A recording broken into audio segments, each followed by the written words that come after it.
Denis Maksimov. He's a theorist, writer, and independent curator. He's a co-founder and co-director of the think tank and creative studio Avenir Institute, with nodes in Brussels, Berlin, London, and Athens. So, Denis, if you let me know when you are ready.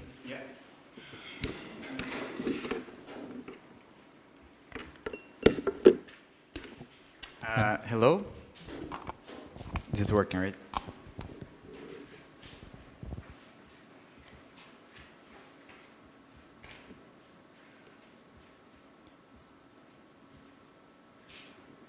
So I'm going to talk actually in my address about the paper that I proposed actually for this seminar. I will try to build up also a little bit of a dialogue with what Khadija started with. I think it's nice to build some continuity to that. And actually the subject that Khadija, I think, brought in line also to the criticism to the formats, for example, and the way how discussion is built is very much relating to the issue how we talk about the things and what sort of words we use to name specific concepts or specific actions or agencies within the normality, let's say, of our everyday conversation. So the protocols, for example, as they defined, for example, it's a protocol of hospitality, is at the current form of the current European sort of form of the understanding of what hospitality means and what hospitality meant to address, is very Habermasian sort of. It means that the criticism is not meant to be voiced in a very direct and precise form, but rather meant to be disguised in sort of a labyrinth of thinking in that form. And that actually brings to the subject of opening up the conversation about the meaning of the words. And that's what I'm dealing with in my work, and I'm dealing with the subject of hospitality being actually something that probably is not even needed to be talked about, but needs to be actually replaced maybe with something else. And I unearthed and brought into the conversation this term, which is called Xenia. And Xenia comes from the archaic Greece. Actually, it was a protocol that was built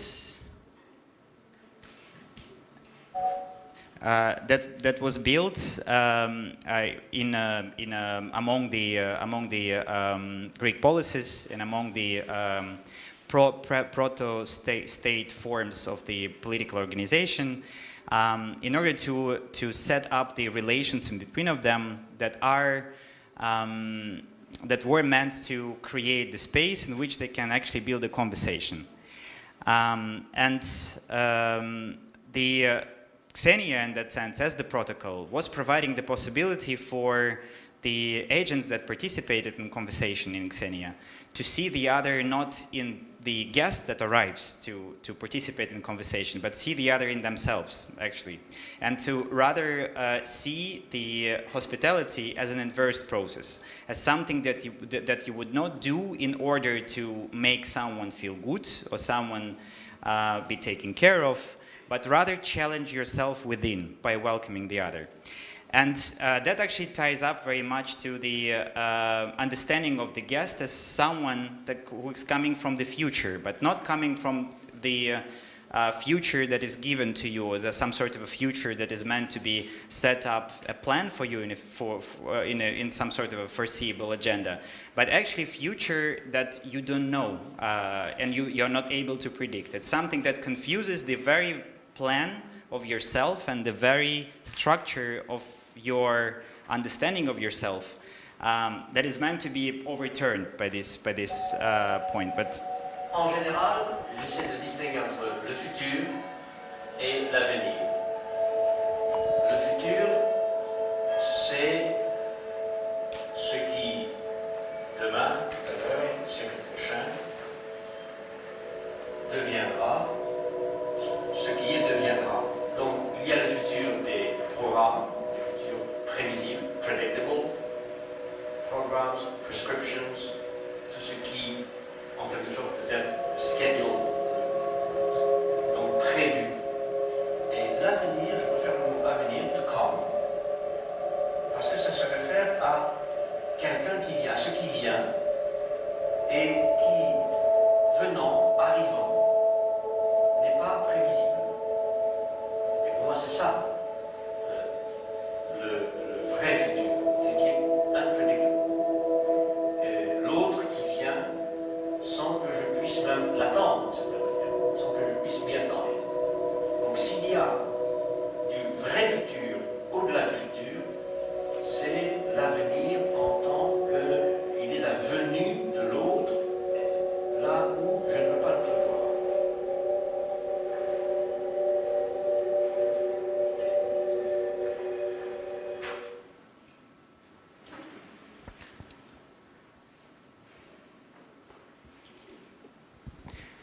So, in order to actually set up the line of talking about Xenia or hospitality in the context of that unpredictable future, it's also quite, I think, important to see the examples of how the notions of hospitality are corrupt even at the moment of interpretation of history, of now, and also of the ages after Xenia was forgotten. So this painting, for example, represents one of the most Xenic moments of Odyssey, of the Homeric masterpiece, where you see the person who is begging, actually, the King Priam, the king of Troy, who came to beg for the body of Hector, of his fallen son, to be given to him by Achilles. And you see that the set of this painting is suggesting that Priam is actually begging indeed for it. Priam is in a power position where he is actually subdued and he feels his specific power dynamics, and this actually this painting meant to represent one of the most Xenic moments of Odysseus.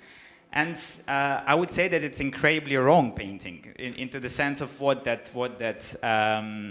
event is meant to represent. But this sort of imagery, if you are, for example, going through the history of representation of Odysseus over the time of return in the Renaissance to the subject, this is a typical way of presentation of the scene. And this scene is completely unxenic while hospitable, because from the perspective of hospitality, Achilles is inviting Priam into his house, but as a subdued guest, as someone who comes to ask for something. While actually the origin of the Odyssey, if you actually read also the Odyssey, Priam was invited by Achilles to join him in his quarters and was offered food and was offered lodging without any idea or the form of subdued power relations beyond that particular space. And that's what Xenic space, and that's how Xenic space differentiates from the hospitable place, or place of hospitality.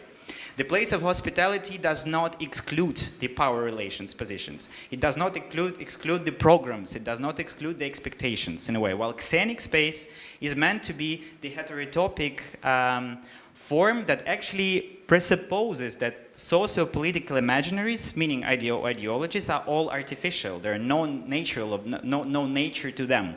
And there is no point of respecting them in a context of either bringing your idea in this conversation or the idea, or sort of trying to understand the idea of the other in the relation of your structure of political thinking.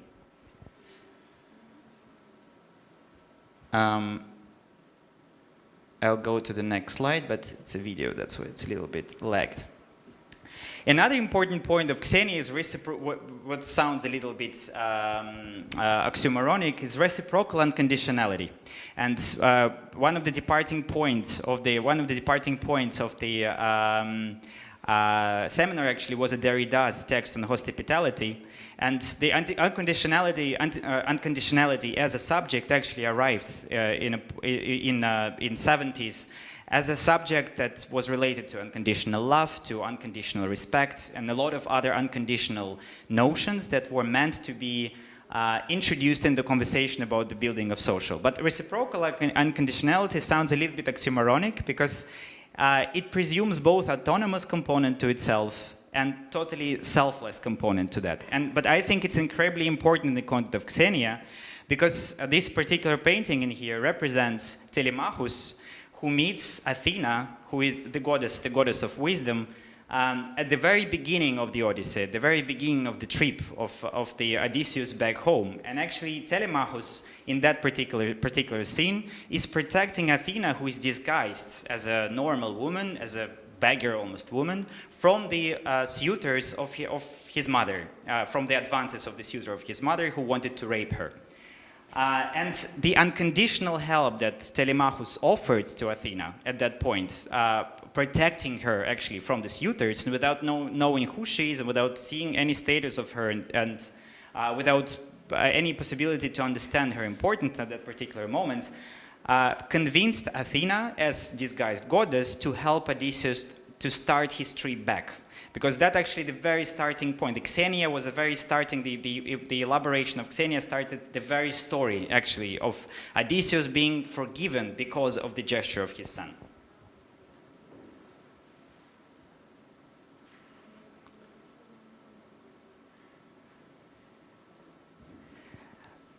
Then, another important point that differentiates between Xenia and hospitality is the notion of the shared autonomy. The hostage and the issue of the distance between the terms of hospitality and being hostage, basically, are very much intertwined in contemporaneity as well.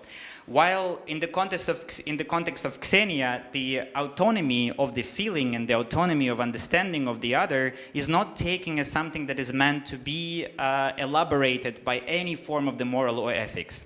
So the conversations, for example, in contemporary politics about the assimilating and integrating migrants in order to make them your own and make them the citizens, make them this hospitable act of integrating them into your society, I would not call it by anything else but just violence, an incredible violence against the cultural context of someone who comes into your space and is meant to bend over to your subjectivity and become one of you. So therefore, I would even suggest that words like integration, like social integration or assimilation, are actually words of violence. They are not words of help in any sense or way. The same as a moral universality, idea of any moral or ethical universality.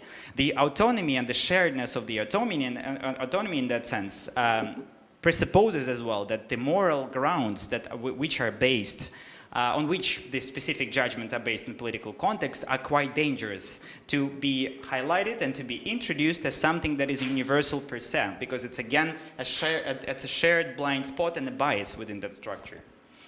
And again, this painting in here represents Achilles mourning his lover Patroclus at the deathbed. And at the moment of the mourning of Achilles, at the moment when Patroclus fell in the battle with Hector, the Trojans stopped the attack on the Greek encampments, because they gave several days for Achilles to mourn the Patroclus who fell at the battle, knowing that for Achilles it was the most outstanding and the most important value at that particular that particular moment in the battle, which actually provides this example of this distant shared autonomy within the Xenic hospitality, which actually even more interesting example, because that is a Xenia which is provided without the visit in itself. It's a Xenia to your autonomy within the conflict that you are at the moment preserve.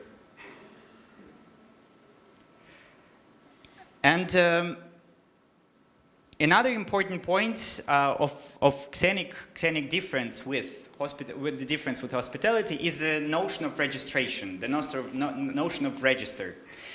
The notion of register comes to the point of not only trying to offer something to the guest or trying to offer something as a host to someone whom you're meant to be hospitable to, but register the difference and respect that difference, the difference that is registered not from the perspective of tolerance, which is again another great word that is meant to be very positive and nice, but which I also would claim is quite violent, actually.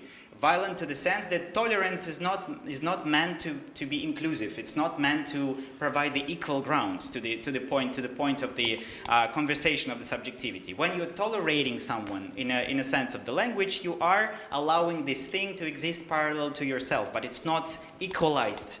It's not equalizing those socio-political imaginaries on the one particular grounds, while they are actually just imaginaries. They're just ideas in that way. So, which makes them automatically equal to each other.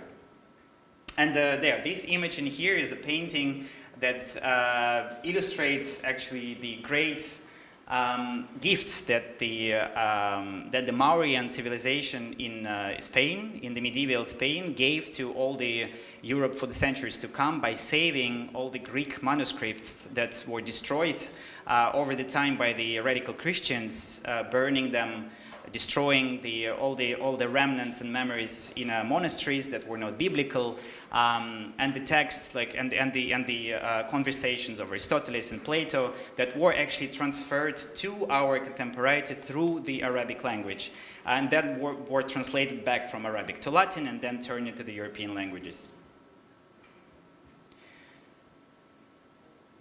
Finally, the last point that I wanted to bring into is the in Xenia, the hospitality as such, although it was suggested and discussed in philosophy, is not, from my perspective, a subject that in any way allows you to talk about the perpetual peace. Because hospitality presupposes the conflict. It has the agony within itself that is unspoken, that is not meant to be expressed and is not meant to be reflected. It's meant to be basically loosed into the air up to the point of the tolerance again, when this tolerance getting broken into the point of a conflict.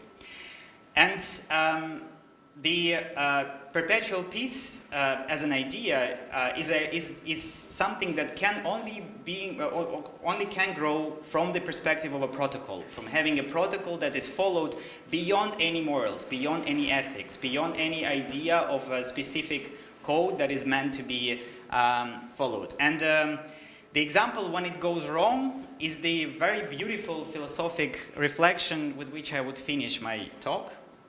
There are known knowns. There are things we know. We also know there are known unknowns. That is to say, we know there's some things we do not know. But there are also unknown unknowns. The ones we don't know, we don't know. And although it sounds sort of funny and gibberishy, it's actually a very deep reflection on the subject that actually the guest is unknown. And the only way you can deal with the guest as an unknown is to providing the protocol of dealing with the specific differences that are inevitable. Thank you.